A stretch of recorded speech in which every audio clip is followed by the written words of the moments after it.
Luminara Unduli is a Mirialan Jedi who was introduced in Attack of the Clones. In that movie, she was only a background character, but since then she has shown up elsewhere and has been expanded on quite a bit. Despite this extra Luminara content, I still think that fans don't appreciate her enough. So today, I'm explaining why I think Luminara Unduli deserves more credit. Also, this video was suggested to us by a viewer of the channel, so I'd like to thank them for the suggestion.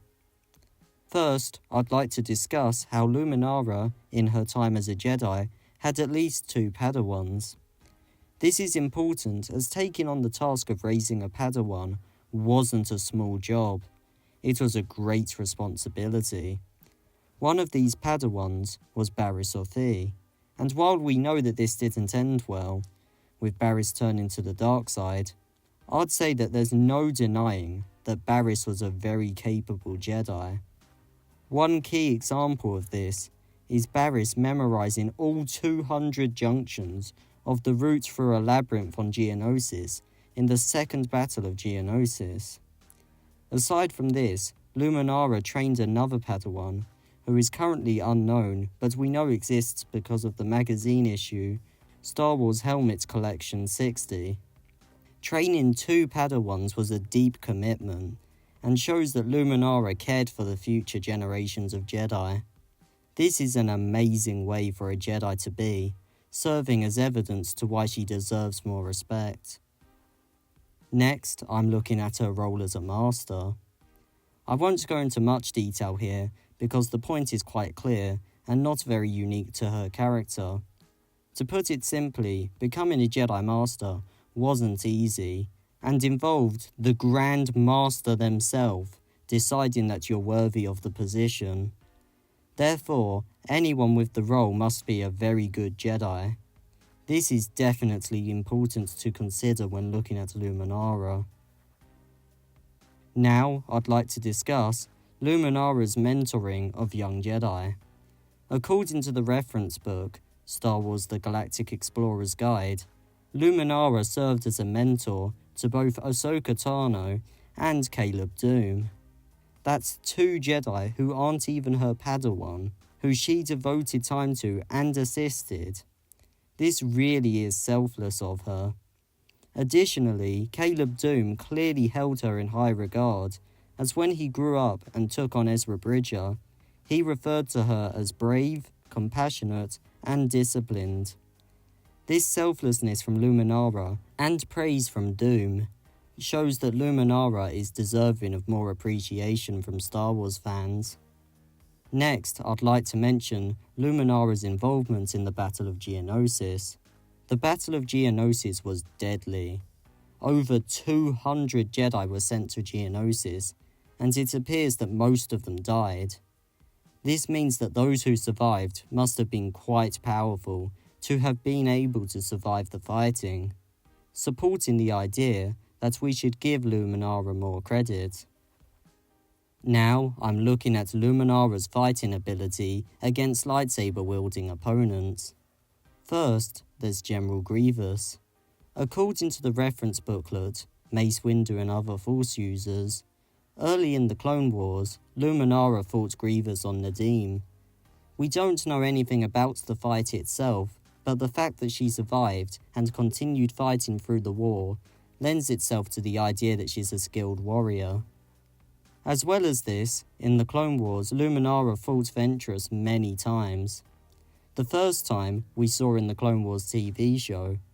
In this situation, Luminara bravely defied Ahsoka's advice not to face Ventress alone and went into battle.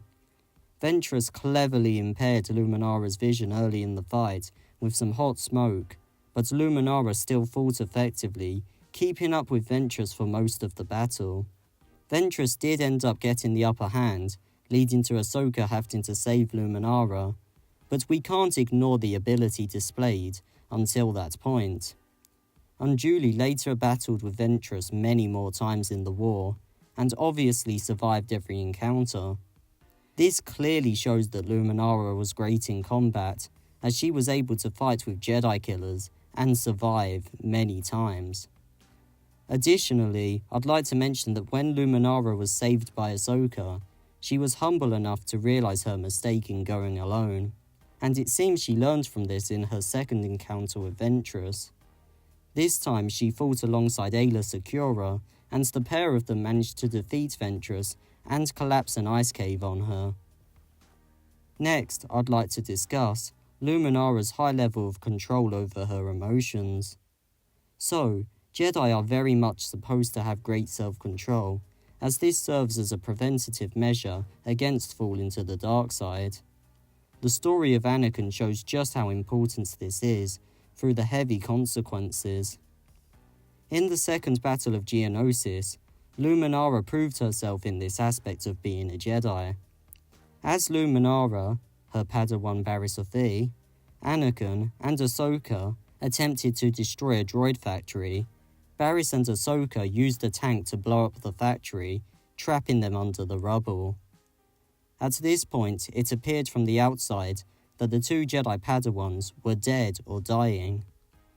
Here, Luminara could have easily let her emotions get the better of her, losing her Padawan, but she didn't. Instead, she remained calm and ready to continue, telling Anakin that she was prepared to mourn and celebrate the life of her Padawan, accepting if her time had come. This high level of emotional control is very evident in Luminara, more so than we've seen in many other Jedi so far in canon, and it should be respected more. Now, I'd like to mention Luminara's selflessness. After the droid factory was destroyed, Luminara tracked down Poggle the Lesser, but when she got to him, she was attacked and captured by undead Geonosians. She managed to briefly break free, but upon finding out that her attacks, which were usually really powerful, were ineffective against these undead warriors, she warned Obi-Wan not to come after her. This is an extremely selfless thing for her to do, as she was willing to let herself be left to the mercy of the Geonosians, so that no one else would be caught by these seemingly unstoppable Geonosian zombies. If this doesn't show that Luminara deserves more credit, then I'm not sure what does. Next, I'm looking at the response of Luminara to Barriss Offee's turn to the dark side. So, in the final year of the Clone Wars, Barriss Offee turned to the dark side and blew up multiple Jedi, framing Ahsoka for the murders. Eventually this was resolved and Barriss was arrested, but something the Clone Wars TV show didn't look at was Luminara's response to this. However, the reference book, Star Wars Battles That Changed the Galaxy, shed some light on the matter.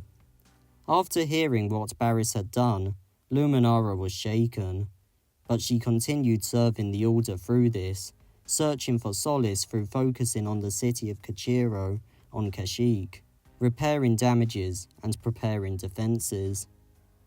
These months of preparation came in handy when the Separatists attacked the planet, which I like to think Yadi-Mundi was very happy about. What about the droid attack on the Wookiees? Anyway, this response from Luminara really depicts how well she responds to difficult situations.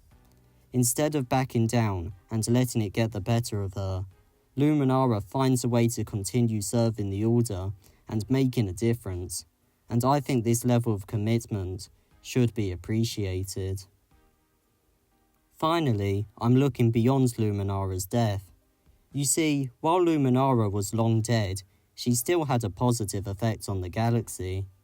In The Rise of Skywalker, Rey called to Jedi of the past, asking them to be with her, and many Jedi could be heard answering the call, including none other than Luminara Unduli.